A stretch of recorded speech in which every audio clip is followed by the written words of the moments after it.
Share market नाम तो सुना होगा। अगर आप लाइफ में ग्रो करना चाहते हो, पैसे कमाना चाहते हो, वो भी लीगल तरीके से, तो ये सबसे बढ़िया प्लेटफॉर्म है। 2-3 घंटे काम करके कई लोग लाखों रुपए कमा रहे हैं। कई लोग जो जिनका ये फुल टाइम काम है, उन्होंने करोड़ों रुपए के बिजनेस क्रिएट कर लिए। झुनझुन वाले इसके एग्जाम्पल थे। तो इस वाली वीडियो के अंदर ये वीडियो सिर्फ शेयर मार्केट के इंट्रोडक्शन है। हाउ टू इन्वेस्ट और हाउ टू ट्रेड, इस वाली वीडियो से ये दो चीजें एड्रेस नहीं होती। क्या एड्रेस नहीं होती? इस वाली वीडियो में ट्रेड कैसे करे और इन्वेस्ट कैसे करे इसके बारे में कुछ भी नहीं बताया। ये एक तरीके से एक जनरल इंट्रोडक्शन है किस बात की? शेयर मार्केट के बारे में। शेयर मार्केट क्या है, अगर आप उसमें एंटर करना चाहते हैं तो आपको बेसिक रिक्वायरमेंट आपकी क्या होनी चाहिए, कौन सी चीजों का आपको ध्यान रखना है। और आपको इसके बाद के भी 2 वीडियो देखनी चाहिए। आप नेट के ऊपर भी सर्च कर सकते हैं कि ट्रेडिंग कैसे कर सकते, इन्वेस्टमेंट कैसे कर सकते। लेकिन अब ये सवाल ये है कि इसकी जरूरत क्या है, शेयर मार्केट की जरूरत क्या है, शेयर मार्केट के जो टेक्निकल टर्म्स है वो क्या है। ये 2 चीजें इस वीडियो का पर्पस है। अब एक बेसिक सी बात समझते हैं कि शेयर मार्केट के अंदर ट्रेडिंग और इन्वेस्टमेंट में क्या फर्क है। इन्वेस्टमेंट का मतलब ये है कि सपोज कोई ऐसे बहुत सारे शेयर है आज की डेट में जो आज से 10 साल पहले 1 रुपए के थे और आज 2500-3000 रुपए के हैं। 5000 रुपए के भी शेयर है। यानी कि आज से 10 साल पहले जिन लोगों ने 1 लाख रुपए लगाए थे, आज उनके 10 लाख रुपए या 30 लाख रुपए हो गए। इसे कहते हैं इन्वेस्टमेंट। मतलब आपने बिल्कुल सही टाइम पे डिसाइड कर लिया कि ये कंपनी ग्रो करने वाली है और आपने बिल्कुल प्रिमिटिव स्टेज के अंदर पैसे लगा दिए। इसे कहते हैं इन्वेस्टमेंट। इसके लिए बड़े सारे टेक्निकल एस्पेक्ट्स की जरूरत है, एक जबरदस्त टेक्निकल एनालिसिस की जरूरत है। आपको एक बहुत ही बढ़िया सा एक्सपर्ट होना होगा, एक डीप इंटरेस्ट डेवलप करना होगा इकोनॉमी के अंदर में। और ऐसा करने से पहले आप क्या क्या डिस्कस करेंगे, आप देखेंगे कंपनी की प्रोफाइल क्या है।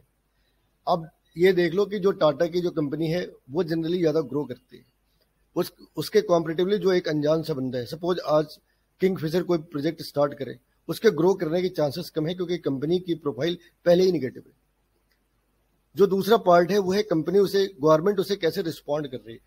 आज के डेट में जो लोग इलेक्ट्रॉनिक व्हीकल्स बना रहे हैं या वैसी टेक्नोलॉजी बना रहे हैं जो नॉन पेट्रोल बेस्ड टेक्नोलॉजी है, कोई भी ऐसी टेक्नोलॉजी जो पेट्रोल के ऊपर बेस्ड नहीं है, पेट्रोल डीजल के ऊपर बेस्ड नहीं है, तो गवर्नमेंट उसे हर तरीके से हेल्प करने जा रही है।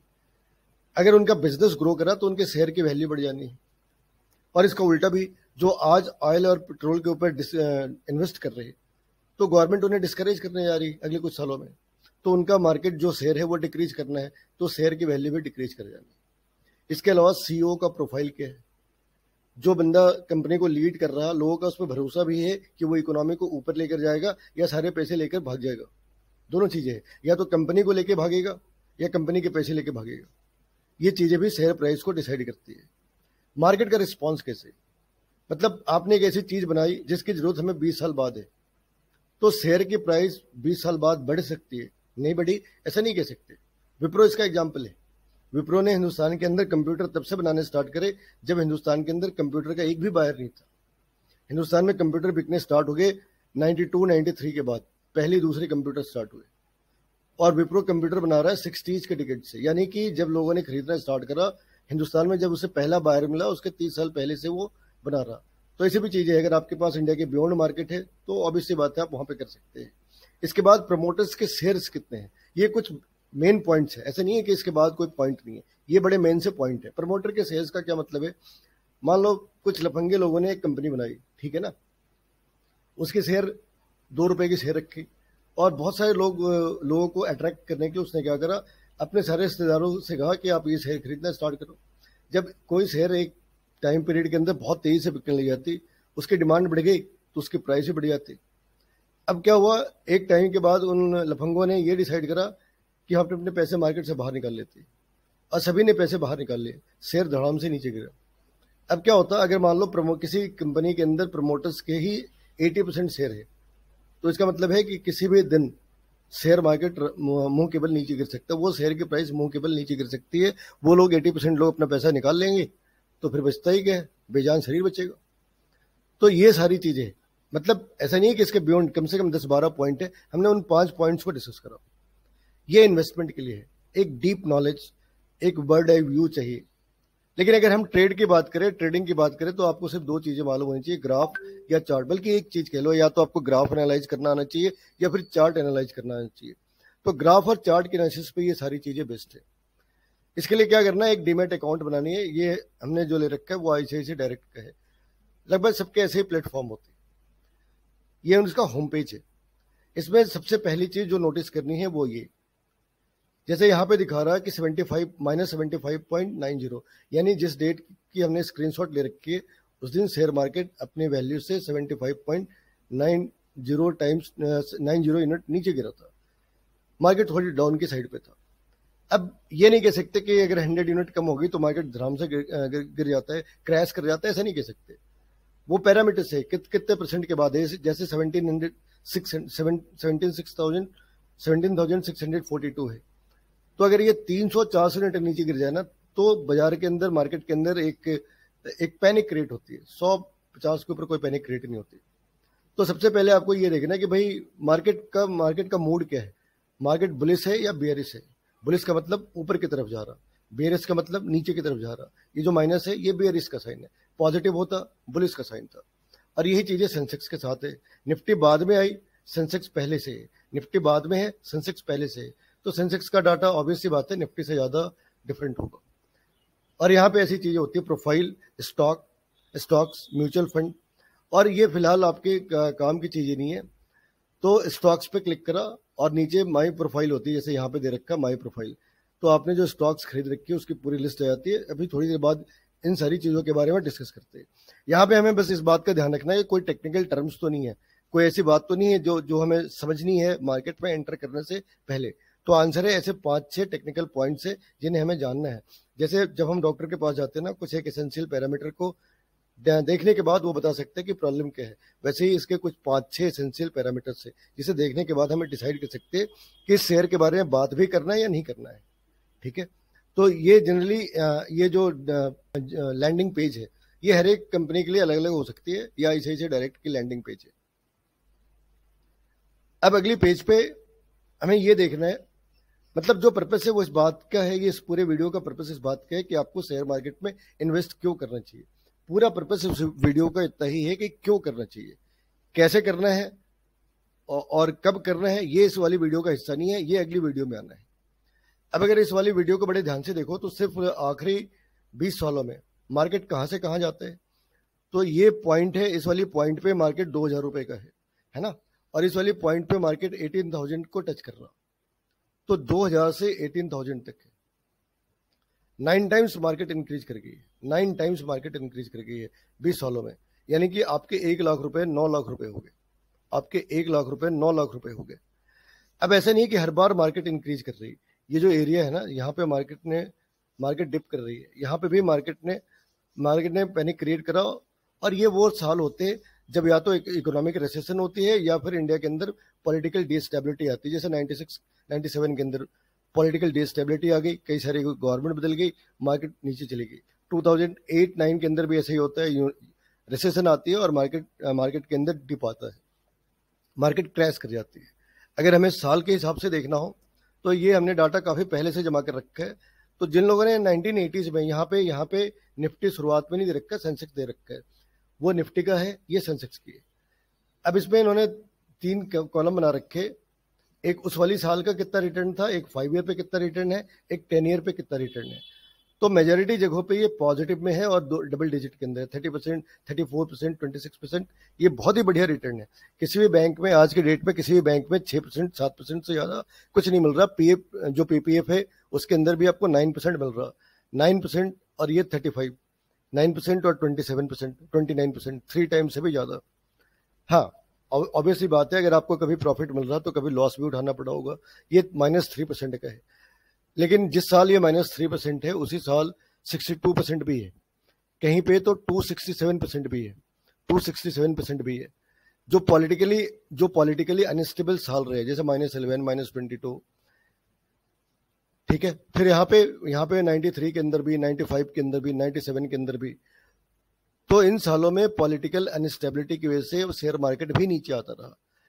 और जब एक बार पॉलिटिकल स्टेबिलिटी आ गई उसके बाद एक बार तो 2001 के अंदर है, ये जब यूएस के अंदर अटैक हो रखा था WTC के ऊपर पे, तब ये मार्केट एकदम से डाउन गई थी, ये ग्लोबल रिसेशन का टाइम था। उसके बाद जब मार्केट बूम करती है तो 83% तक चली जाती है, यानी कि आपने 100 रुपए लगाए तो 183 रुपीज आपने उस साल कमा लिए। ये बहुत बड़ी ग्रोथ है। लेकिन फिर आगे भी ऐसा ही होते, आगे भी 2008 में आकर ऐसा ही होते। माइनस 2008 में 20% है, 2009 के अंदर ये -38% हो जाता जब रिसेशन आ जाती।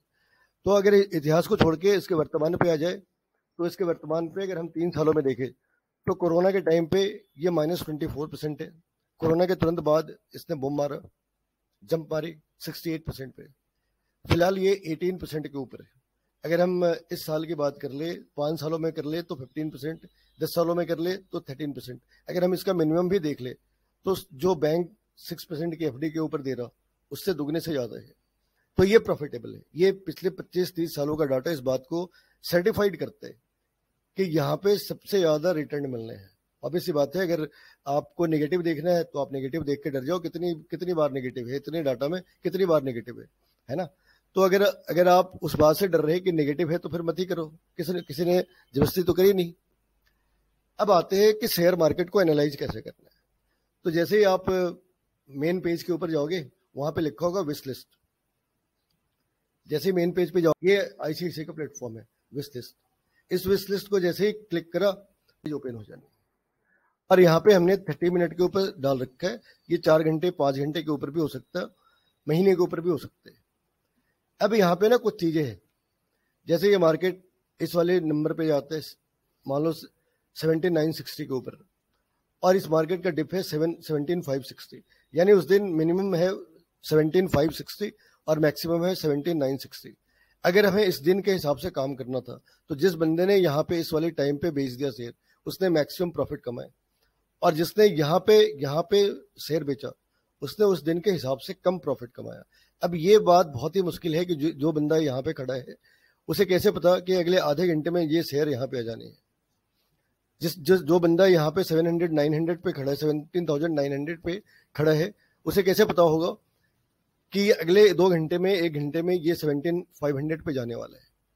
तो इसके लिए इस वाली वीडियो में बहुत खास नहीं है। इस वाली वीडियो के अंदर आपको सिर्फ आइडेंटिफाई करना है। जो पर्पस है वो ये कि जब यहाँ पे हो, अपर साइड पे हो तो आप बेच दे, जब लोअर साइड पे हो तो आप मार्केट के अंदर एंटर कर जाए मतलब आपने शेयर खरीदना है। हाँ, अब इस बात की क्या गारंटी है कि ये आज का लोएस्ट है और कल का भी लोएस्ट है। ये भी हो सकता कि आज का जो लोएस्ट है वो कल का हाईएस्ट हो, उस वाली केस में आपका लॉस है।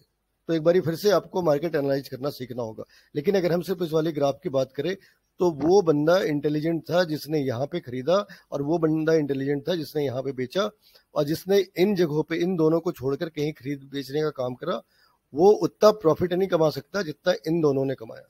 तो आपको ये ध्यान रखना है कि कहाँ पे बेचना है। अब ये कोई नहीं बता सकता कि ये ग्राफ जो यहाँ पे गई ये यहाँ से ऊपर जा सकती है या यहाँ से नीचे आ सकती है, और ये सारा ट्रैक यहाँ पे ही है। अगर इस वाली ग्राफ को, जहाँ पे जो पिछले ग्राफ थे वहां पे लाइन ग्राफ थी, और हमने इस वाले को कैंडल के फॉर्म में चेंज कर रखा है। कैंडल के फॉर्म में क्या फायदा है वो देखो। ये जो ग्रीन है ये दिखा रहा है कि मार्केट अप जा रही, जहां पर रेड है वो दिखा रहा है मार्केट डाउन जा रही। अब रेड में भी बड़े ध्यान से देखो तो 2 चीजें आती है, एक पूरा थिक सा पार्ट और दूसरा थिन सा पार्ट। इसका ये मतलब है कि इसकी जो मेजोरिटी जो ट्रेडिंग है वो इस बीच में हुई है, और तकदीर खराब हो तो और भी नीचे चली गई थी। ऐसे ही ऊपर भी हो सकते हैं, जैसे ये है। इसमें मेजोरिटी जो उसकी ट्रेडिंग है वो इस वाले पार्ट के अंदर है, इस वाले बीच में है। लेकिन ऐसा भी हुआ कि कुछ पार्ट यहाँ पे भी हुए, कुछ ट्रेडिंग यहाँ पे भी हुई। तो इससे हमें आइडिया लग जाता है कि अगर ये इस टाइम पे यहाँ पे है तो हमें खरीदना है, बेचना है या होल्ड करके रखना है। तो कई बार जो लोग बिगिनर्स होते हैं उनके लिए पिछली वाली स्लाइड बढ़िया होती है, ये स्लाइड बढ़िया है। लेकिन अगर आपको वाकई में ट्रेड करना है तो इस वाली ग्राफ को एनालाइज करना सीखना होगा।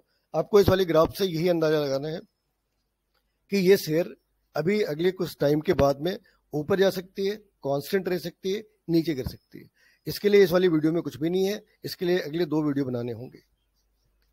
यहाँ पे कुछ एक टेक्निकल टर्म्स है, बताया था ना, जैसे डॉक्टर के पास कुछ एसेंशियल पैरामीटर होते हैं, वो आपके ईसीजी चेक करता है, ब्लड प्रेशर चेक करते हैं।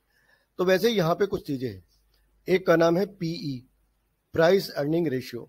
सपोज पीई रेशियो 20 रुपीज है, मान लो पी रेशियो 20 है। इसका मतलब ये है कि आपने 1 रुपए कमाने के लिए 20 रुपए खर्च कर रहे हैं। अगर पी रेशियो 50 है, इसका ये मतलब है कि आपने 1 रुपए कमाने के लिए 50 रुपए खर्च कर रहे हैं। ऑन एन एवरेज ये मानते हैं कि पी रेशियो 20 के नीचे हो तो बढ़िया है, लेकिन इसका ये बिल्कुल मतलब नहीं कि 20 के ऊपर हो तो शेयर मार्केट वो बेकार का शेयर है। कई ऐसे शेयर हैं जिनकी हाई पीई रेशियो है, फिर भी उन्होंने बढ़िया रिटर्न दिया है। तो ये एक रेंज है, प्राइस रेंज, और इसका ये मतलब है। एलटीपी का मतलब होता है लास्ट ट्रेडेड प्राइस, मतलब जब शेयर मार्केट बंद हुई थी उस टाइम पे कौन सी प्राइस चल रही थी। और उसके साथ एक वर्ड आता है VWAP, volume weighted average price. इन दोनों के बीच में एक रिलेशनशिप है। क्या रिलेशनशिप है? अगर मान लो कहीं पे VWAP दे रखा है 20 रुपए और LTP दे रखा है 21 रुपए, ये है 20 रुपए और ये है 21 रुपए, तो अगर LTP इससे ज्यादा हो तो फिर आपको ये शेयर बेच देनी चाहिए, और अगर LTP इससे कम हो तो आप शेयर खरीद सकते हैं। तो ये रिलेशनशिप है। अगर LTP लो है किसके कॉम्परेटिवली, VWAP से, तो आप शेयर खरीद ले। अगर ये ज्यादा है तो आप शेयर बेच दे, क्योंकि शेयर कभी भी नीचे जा सकता है। ROE का मतलब है रिटर्न ऑन इक्विटी, और एक है return on capital employed, ROCE। Generally ये वैल्यू 20% के अप्रॉक्स होनी चाहिए। ये वैल्यू 20% के अप्रॉक्स होनी चाहिए, तो एक हेल्दी शेयर उसे डिसाइड करते हैं। ये मानते हैं कि जो शेयर है उसके अंदर सांस लेने की स्पेस है और हेल्दी शेयर है। अब इन चीजों को अप्लाई करते हैं इसके ऊपर। तो आप शेयर मार्केट में जाओगे तो वहां पे किसी भी शेयर मार्केट में जो मार्केट है, जब वो मेन पेज है, लैंडिंग पेज, उस लैंडिंग पेज के ऊपर इस तरीके से लिखा होगा। जैसे इस मार्केट को क्लिक करोगे आप, बॉक्स ओपन हो जाना है, large cap, mid cap, small cap. ये नया ये है कि जिसके बहुत पैसे लगे होते हैं उसे लार्ज कैप शेयर कहते हैं, जिस कंपनी के पैसे। मिड कैप शेयर मतलब जिसमें कम है, और जिसका बहुत छोटा से मार्केट शेयर है उसे स्मॉल कैप कहते हैं। अब इसका ये मतलब नहीं होता कि स्मॉल कैप के शेयर की प्राइस कम होगी और लार्ज कैप शेयर की प्राइस ज्यादा होगी, ऐसा बिल्कुल भी नहीं है। यहाँ पे देखोगे 2000 रुपए भी है, 2500 रुपए भी है और 300 रुपए भी है। लार्ज कैप शेयर के अंदर 2500 रुपए भी है और 300 रुपए भी है। वैसे स्मॉल कैप शेयर के साथ भी है, लेकिन हाँ ये बात जरूर है कि जो लार्ज कैप शेयर होते हैं उनकी प्राइस जनरली ज्यादा होती है। अब ये उस दिन का दिखा रहा हूं कि उस दिन परसेंटेज गेन कितनी है, तो 2.17% का गेन है। उस दिन की हाई मैक्सिमम कितनी गई और लो कितनी गई, कितने पे ओपन हुआ, कितने पे क्लोज हुआ। जब आप इस वाली को क्लिक करोगे, इस वाली पार्ट को क्लिक करोगे, तो एक बॉक्स ओपन हो जानी है जिसके अंदर इसके जब से ये कंपनी जब से वो अस्तित्व के अंदर आई है उस कंपनी की आज तक की क्या परफॉर्मेंस है वो यहाँ से मालूम हो जाता। वहां पे 2-3 सजेशन बॉक्स भी निकल आते हैं, जो बहुत जरूरी है आइडेंटिफाई करना कि क्या हमें ये शेयर खरीदना चाहिए या नहीं खरीदना चाहिए। क्या हम धोखा तो नहीं खा सकते? क्योंकि अगर मान लो कोई यूट्यूब चैनल है और उसको किसी कंपनी वाले ने पैसे दे रखे कि आप मेरे शेयर को प्रमोट करो, तो वो पैसे खा के वो बेकार की शेयर होगी, उसे बताएगा बहुत बढ़िया शेयर है, इसमें आपका फ्यूचर है, ये है वो है। पता चला कि फ्यूचर तो था नहीं, पास्ट भी उसने खराब कर दिया और फ्यूचर भी खराब कर दिया। तो इसलिए जो नॉर्मल डाटा है ना, आपको उसे एनालाइज करना है। नॉर्मल डाटा को एनालाइज करना बहुत जरूरी है। अब अगर मान लो आपने उसे क्लिक करा, ये जो लाइनें हैं इसको क्लिक करा, जैसे ही आप इसे क्लिक करोगे इस तरीके का बॉक्स ओपन हो जाएगा। ये आईटीसी की, ये शेयर आईटीसी की है।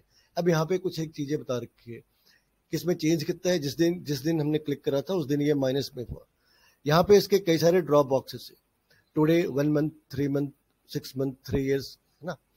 और इसके साथ एक दूसरी जगह से जब ये विंडो ओपन होते हैं तो उसमें आखिर तक का होता है, लास्ट तक का होता है। तो इसमें आपको ये दिखा सकता कि 3 ईयर का ये ग्राफ कैसे, ये तो सेम डे का ग्राफ है ना, क्योंकि सेम डे के ग्राफ में यहाँ पे नीचे टाइमिंग लिखी होती है एक्सेस के ऊपर। तो ये सेम डे की ग्राफ है, तो बहुत ज्यादा वेरिएशन इसके अंदर है नहीं।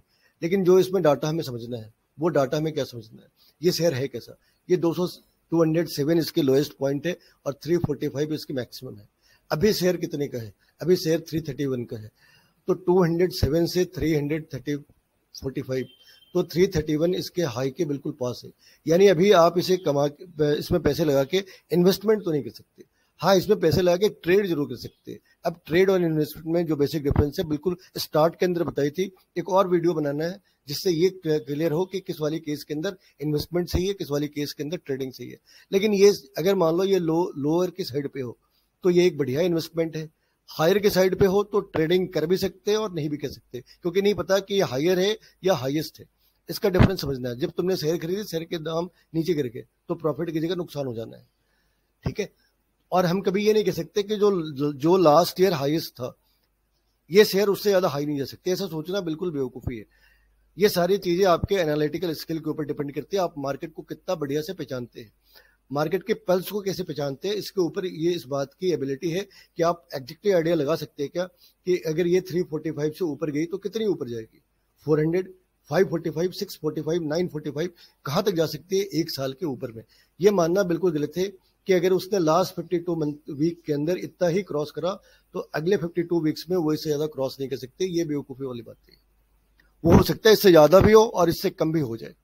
अब नीचे इन्होंने कुछ चीजें बना रखी है, जैसे पी रेशियो है, डिविडेंड यील्ड है। ये जो डिविडेंड यील्ड है ये करीब करीब 6% के आसपास होनी चाहिए। जो रिटर्न ऑन नेटवर्थ है ये भी पॉजिटिव होनी चाहिए। जब आप उसे क्लिक करो तो यहाँ पे इस तरीके से सपोज हमने सेल के ऊपर स्टील अथॉरिटी ऑफ इंडिया के ऊपर हमने क्लिक करा, ठीक है।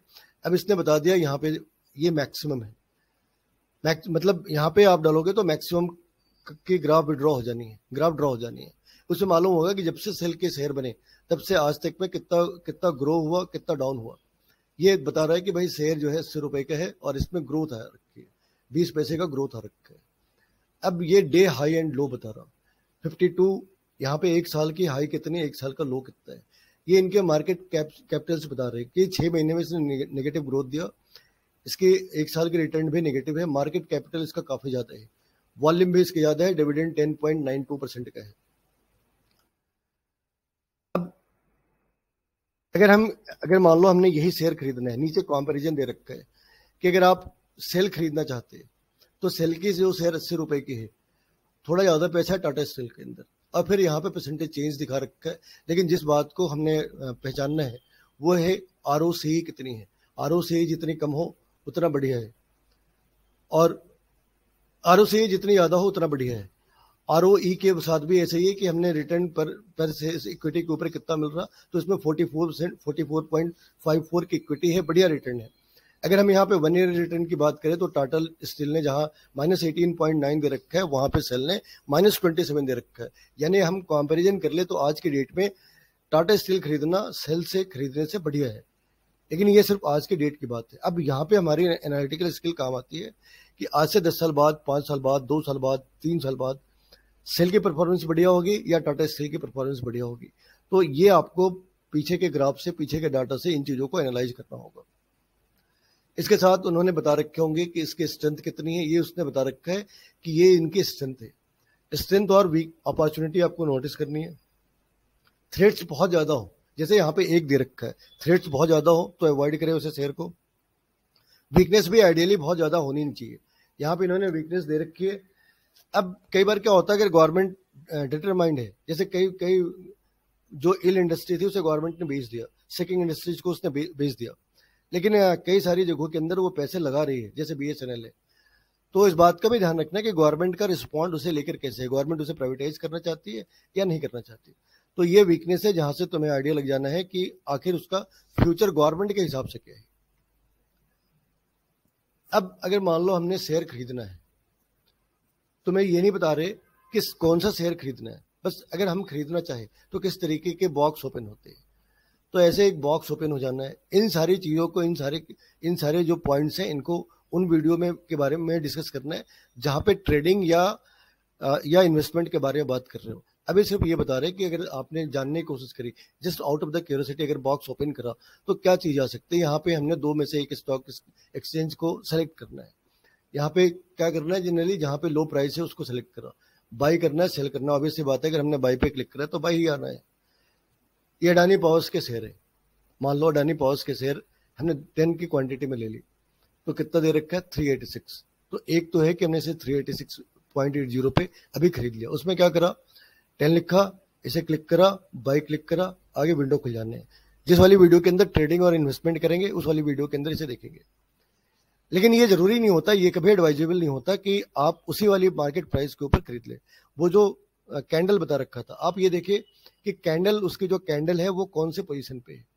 अगर वो बीच की साइड पे है तो इक्वल रिस्क है कि वो नीचे की साइड पे जाएगा। तो सपोज आपने खरीदा 386 पे और 5 मिनट बाद होगी 382, अफसोस भी होगा। तो उससे बचने का तरीका क्या है कि आपने क्या करा, यहाँ पे प्राइस सेट कर दी 357 और यहाँ पे है एक दिन का, मतलब 357 सेट करा। अगर उस दिन ये प्राइस वहां तक पहुंच जाती तो आपके अकाउंट से वो पैसे जो अभी शेयर मार्केट ने अपने पास रख लिए वो पैसे कट जाने हैं। जैसे ही आप सेलेक्ट करोगे, वो चाहे आज होना हो, एक दिन बाद होना हो, एक हफ्ते बाद होना हो, पैसे तो आज ही कटने हैं, अभी कटने हैं। तो ये तब का है जब आपने सोचा आज पूरे दिन का टाइम देते हैं। लेकिन अगर आप पूरे दिन का टाइम देने के मूड में नहीं है, आपने 9 बजे सेट करा और आप चाहते हैं 11 साढ़े 11 बजे तक हाँ या ना हो जाए, तो आपने IOC सेलेक्ट कर दे, इमीडिएट और कैंसिल ऑर्डर। या तो आप इमीडिएटली इसे खरीद ले या फिर ऑर्डर कैंसिल कर दे। तो मार्केट में और इसमें क्या फर्क है भाई? मार्केट में और इसमें यह फर्क है कि मार्केट में तो एकदम से हो जाना है, इसमें थोड़ा टाइम लग जाना है। फिर VTC क्या है? VTC का मतलब है कि वैलिड टिल कैंसिलेशन। आपने क्या करा, 357 डाल दी और ये जो मोर का पार्ट है इसे क्लिक करोगे तो ये ऑप्शन ओपन हो जाने हैं। इस VTC को अगर क्लिक करा तो नीचे एक बॉक्स ओपन हो जानी है जहां पे एक महीने से 2 महीने के बीच का एक डेट आ रखा होता है। अगर आप उस डेट तक एंजॉय करना चाहे तो आप एंजॉय कर सकते हैं, नहीं तो आप एक हफ्ते से 10 दिन का डेट यहाँ पे सेट कर ले। उस दिन तक अगर ये प्राइस 357 तक आई तो जो आपके अकाउंट से पैसे कटे हैं उसके शेयर खरीद लेने वाले हैं, और अगर नहीं आई तो वो पैसे आपके डिमैट अकाउंट में रह जाने हैं, शेयर कैंसिल हो जाने हैं। वहां पे एक ऑप्शन लिखा आएगा कि ट्रेड हैज बीन कैंसल्ड, एक ऑर्डर बुक आती है। वो अगले वीडियो में जब हमने ट्रेडिंग देखना है, जब हमने इन्वेस्टमेंट देखना है, उस वाली केस के अंदर ऑर्डर बुक और ट्रेड बुक खोलना सिखाते हैं। इस वाली वीडियो में इतना ही। इस वाली वीडियो में हमने क्या सीखा कि शेयर मार्केट की जरूरत क्या है, क्योंकि यहाँ पे हाई रिटर्न है, करीब 15% का एनुअल रिटर्न है। इतने सालों का जो एवरेज है वो 15% है, 6% जो हमारे पास बैंक की है उससे ज्यादा है। अब इसका ये मतलब नहीं कि ये हमेशा अच्छा ही दिखता है, कभी तो 83% तक जाता है, ये इसका खूबसूरत हिस्सा है, लेकिन कभी -68% भी चला जाता है। तो आपको रिस्क के लिए तैयार रहना होगा, आपको इस रिस्क को कवर करना होगा। अगर आपके पैसे बन गए तो हमारे जैसे बहुत सारे लोग होंगे जो ये कह सकते कि हमारी सलाह की वजह से आपके पैसे बन गए, और अगर आपके पैसे डूब गए तो हमारी कोई रिस्पॉन्सिबिलिटी है क्या? कोई भी रिस्पॉन्सिबिलिटी नहीं है। हमने थोड़ी कहा था खरीद लो, हम तो बता रहे थे कि ऐसा खरीदना चाहिए, ठीक है। और इस वाले केस में हमने ये देखा कि अगर आपको आपकी आउट ऑफ बॉक्स जाके क्यूरियोसिटी है, आप देखना चाहते हैं कि मार्केट कैसे है, उसके इनग्रेडिएंट्स कैसे है, उसकी लैंडिंग पेज कैसी है, तो उसके बारे में डिस्क्रिप्शन दिया। आज बिल्कुल भी नहीं बताया कि ये शेयर खरीदना बढ़िया है और ये शेयर खरीदना बेकार है, इसे इन्वेस्टमेंट कहते हैं, इसे ट्रेडिंग कहते हैं। इतनी बातें आज की वीडियो में, अगली बातें इसके बाद।